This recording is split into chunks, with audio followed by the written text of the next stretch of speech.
ایک عورت سورج کو اوڑھے ہوئے چاند پر کھڑی تھی۔ آج کی پہلی تلاوت مکاشفہ کی کتاب 11واں باب 19 آیت اور 12ویں باب کی پہلی 6 اور 10ویں آیت مقدسہ۔ اس وقت خدا کی ہیکل آسمان میں کھل گئی اور اس کی ہیکل میں اس کے عہد کا صندوق نظر آیا، اور بجلیاں اور آوازیں اور گرجیں پیدا ہوئیں اور زلزلہ آیا اور بڑے بڑے اولے پڑے۔ پھر ایک نشان آسمان پر نظر آیا، یعنی ایک خاتون جو سورج کو اوڑھے ہوئے تھی اور جس کے پاؤں کے نیچے چاند اور سر پر 12 ستاروں کا تاج تھا۔ وہ حاملہ تھی اور تکلیف میں ہو کر درد ذیخ کے سبب سے چلاتی تھی۔ تب ایک اور نشان آسمان پر دکھائی دیا، اور دیکھو سرخ رنگ کا ایک بڑا اژدہا جس کے 7 سر اور 10 سینگ تھے اور 7 تاج اس کے سروں پر تھے۔ اس کی دم نے آسمان کی تہائی ستاروں کو کھینچ کر زمین پر گرا دیا۔ پھر اژدہا اس خاتون کے آگے جس کا بچہ پیدا ہونے کو تھا جا کھڑا ہوا، تاکہ جب بچہ پیدا ہو اسے نگل جائے۔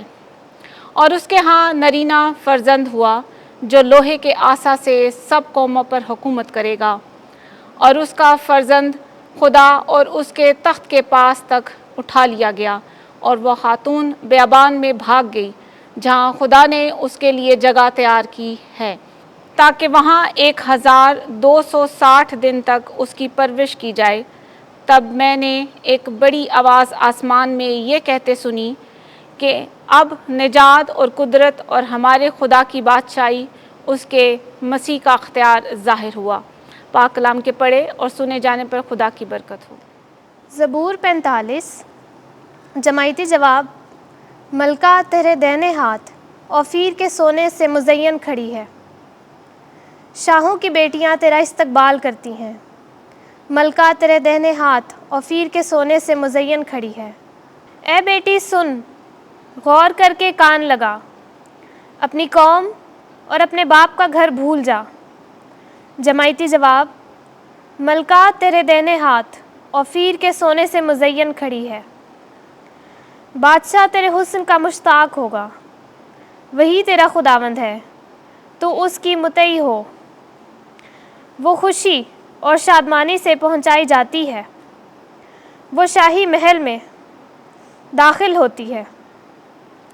جماعتی جواب: ملکہ تیرے دہنے ہاتھ اوفیر کے سونے سے مزین کھڑی ہے۔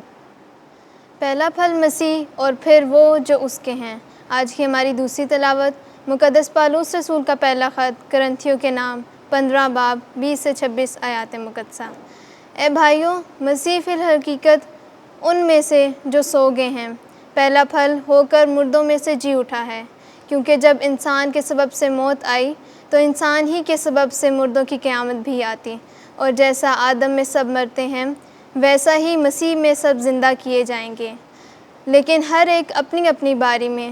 پہلا پھل مسیح، پھر وہ جو اس کی آمد پر اس کے ہیں، اور اس کے بعد اختتام ہوگا جب وہ ساری حکومت اور سارا اختیار اور قدرت نیز کر کے سلطنت خدا یعنی باپ کے حوالے کر دے گا، کیونکہ جب تک وہ سب دشمنوں کو اپنے پاؤں تلے نہ لائے ضرور ہے کہ سلطنت کرے۔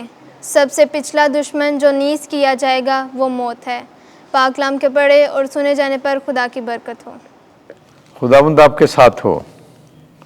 انجیل مقدس لوکا کے مطابق اے خداوند تیری تمجید ہو۔ پہلا باب 39ویں آیت سے 56ویں آیت تک۔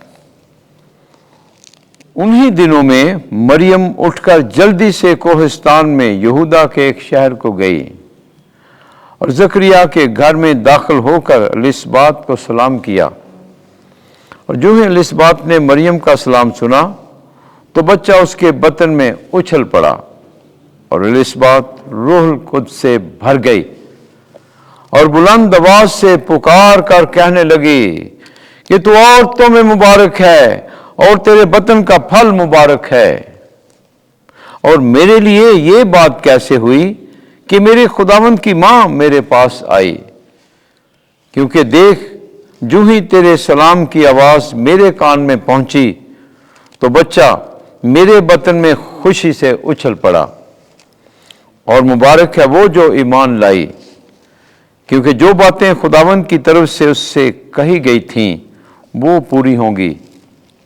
اور مریم نے کہا، میری جان خداوند کی بڑائی کرتی ہے، اور میری روح میرے نجات دینے والے خدا سے خوش ہوئی، کیونکہ اس نے اپنی بندی کی پست حالی پر نظر کی۔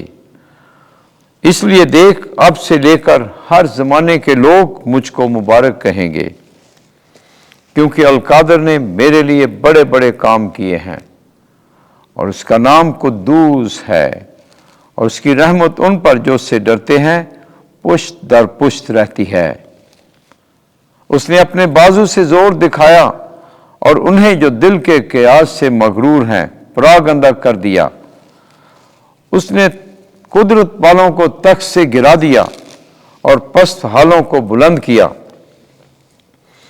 اس نے بھوکوں کو اچھی چیزوں سے سیر کر دیا، اور دولت مندوں کو خالی ہاتھ لوٹا دیا۔